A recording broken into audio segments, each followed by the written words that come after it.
अंतरजातीय विवाह, धर्म का पाप या समाज का डर? एक ऐसा सवाल जिस पर समाज बहस तो करता है, रिश्ते टूटते हैं, पर रात को चैन से सो नहीं पाता। क्या सचमुच अंतरजातीय विवाह धर्म के खिलाफ है? ये पीढ़ियों से चला आ रहा एक डर है जिसे हमने परंपरा का नाम दे दिया है। आज हम बात करेंगे 3 पक्षों में, धर्म, विज्ञान और संविधान, पर फैसला आप करेंगे।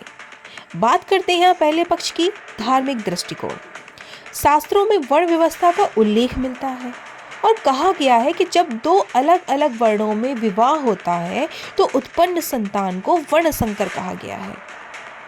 कुछ मान्यताओं में यह भी कहा गया है कि ऐसी संतान पितरों का तर्पण या पिंडदान करने के योग्य नहीं मानी जाती है और इससे वंश परंपरा टूटने की आशंका बताई गई है। लेकिन यहाँ एक तथ्य और है। हमारे पूर्वज कहते हैं कि समगोत्री विवाह नहीं करना चाहिए, यानी एक ही गोत्र में विवाह नहीं करना चाहिए, क्योंकि समगोत्री विवाह का मतलब होता है भाई बहन से शादी, एक गोत्र समान गोत्र। तो समगोत्री विवाह को भी निषेध मानते हैं। तो प्रश्न यह है कि क्या शास्त्रों का उद्देश्य सामाजिक व्यवस्था बनाए रखना था या पहचान और संरचना को सुरक्षित रखना? क्या ये नियम ईश्वर द्वारा बनाए गए थे या समाज की संरचना को स्थिर रखने का प्रयास था? आपकी क्या राय है इस विषय पर? कमेंट में मुझे जरूर बताएं। अब बात करते हैं दूसरे पक्ष की, यानी वैज्ञानिक दृष्टिकोण। तो कुछ लोगों का कहना है कि विज्ञान भी इसके खिलाफ है और इसके लिए उन्होंने तर्क भी दिए हैं। तो क्या कहते हैं उनके तर्क, आइए जानते हैं। लेकिन उससे पहले हम जानेंगे कि विज्ञान क्या कहता है। विज्ञान की भाषा में बात करें तो जेनेटिक यानी आनुवांशिकी कहती है कि जितनी अधिक विविधता उतने मजबूत जीन। मेडिकल रिसर्च यह कहती है कि एक ही सीमित समुदाय या रक्त संबंधों में पीढ़ी दर पीढ़ी विवाह करने से जेनेटिक डिसऑर्डर का खतरा बढ़ सकता है। इसलिए विज्ञान यानी सीमित समुदाय में विवाह को जोखिमपूर्ण मानता है।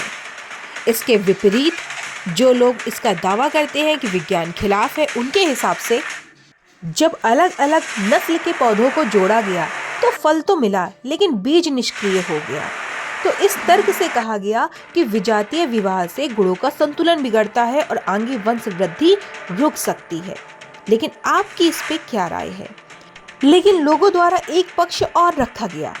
कहा गया कि घी शुद्ध है और मधु मीठा है, लेकिन जब दोनों को गलत अनुपात में मिलाया जाए तो कहा जाता है कि यह विष बन जाता है।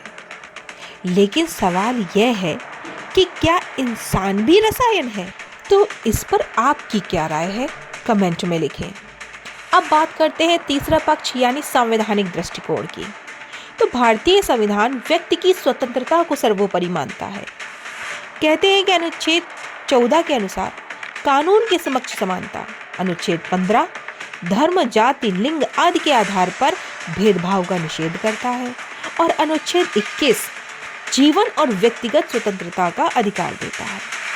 सर्वोच्च न्यायालय ने भी अनेक निर्णयों में कहा है कि अपनी पसंद से विवाह करना व्यक्ति का मौलिक अधिकार है। संविधान का पक्ष स्पष्ट है कि विवाह व्यक्ति का निर्णय है, व्यक्तिगत निर्णय है, समाज का नहीं। लेकिन सवाल आपके सामने यह है कि तीनों पक्ष हमने आपके सामने रखे कि धर्म, परंपरा और सामाजिक संरचना की बात करता है, विज्ञान जैविक विविधता की बात करता है और संविधान व्यक्तिगत स्वतंत्रता की बात करता है। तो सच कौन बोल रहा है? क्या अंतरजातीय विवाह पाप है? यह पाप उस डर का नाम है जो सवाल पूछने से हमें रोकता है। क्या हम परंपरा को समझे बिना दोहरा रहे हैं या आधुनिकता को समझे बिना स्वीकार कर रहे हैं? फैसला आपका है। अगर यह वीडियो आपको सोचने पर मजबूर कर पाया हो तो लाइक कीजिए, शेयर कीजिए और कमेंट में अपनी स्पष्ट राय लिखिए कि आप किस पक्ष में हैं, धर्म, विज्ञान या संविधान। और ऐसे ही विचारोत्तेजक और संतुलित वीडियो के लिए चैनल को सब्सक्राइब करना ना भूलें। मिलते हैं अगले ऐसे ही रहस्यमय किसी अन्य विषय के साथ, आध्यात्मिक और वैज्ञानिक दृष्टिकोण लेकर। तब तक नमस्कार।